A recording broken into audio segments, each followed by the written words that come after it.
और आपको बताएं कि आने वाले दिनों में शेयर बाजार के निवेशकों को ज्यादा सुरक्षा मिलने वाली है। दरअसल जी बिजनेस की एक्सक्लूसिव जानकारी के मुताबिक मार्केट रेगुलेटर सेबी ने स्टॉक एक्सचेंजेस को इन्वेस्टर प्रोटेक्शन फंड बढ़ाने का आदेश दिया है।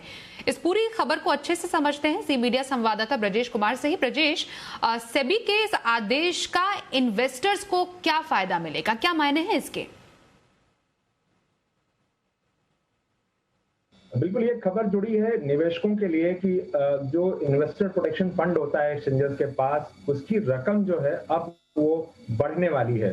सभी जो एक्सचेंज हैं उनके लिए ये अमाउंट धीरे धीरे करके बढ़ेगा।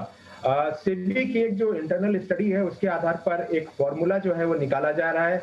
ये फॉर्मूला जो है इस फॉर्मूले से ही तय होगा कि किस एक्सचेंज को कितना पैसा इन्वेस्टर प्रोटेक्शन फंड में अलग से रखना है, ताकि कहीं कोई डिफॉल्ट किसी ब्रोकर की ओर से तो जो निवेशक हैं उनकी भरपाई की जाए।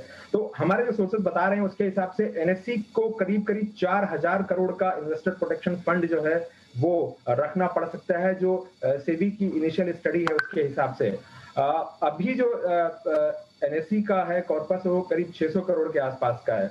इसी तरह से बीएससी का जो है वो करीब 800 करोड़ के आसपास है। तो उनको भी वॉल्यूम के हिसाब से, जैसे एक्सचेंज का वॉल्यूम बढ़ेगा उसी हिसाब से उनको भी अपना इन्वेस्टर प्रोटेक्शन फंड जो है वो बढ़ाना पड़ेगा।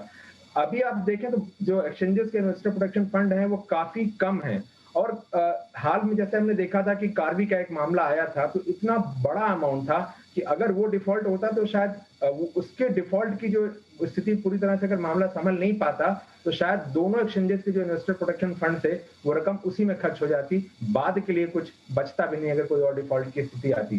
तो ये जो फॉर्मूला निकाला जाएगा वो इस आधार पर होगा कि एक्सचेंज का टर्नओवर कितना है, डिफॉल्ट का रेशियो कितना है, नंबर ऑफ जो मेंबर्स हैं एक्सचेंज में वो कितने हैं, हिस्ट्री क्या रही है डिफॉल्ट की। ये सारे पैरामीटर के आधार पर निकाला जाएगा और हम उम्मीद कर रहे हैं कि बहुत जल्दी ही इससे जुड़ा सर्कुलर जो है वो सेबी इशू कर देगी और एक्सचेंजेस को उस पर कंप्लाई करना पड़ेगा, ताकि अगर कोई भी डिफॉल्ट की स्थिति आए तो इन्वेस्टर प्रोटेक्शन फंड में इतना पैसा रहे निवेश को वहां से भरपाई की जा सके। जी शुक्रिया ब्रजेश, इस पूरी खबर पर और ज्यादा जानकारी देने के लिए आपका।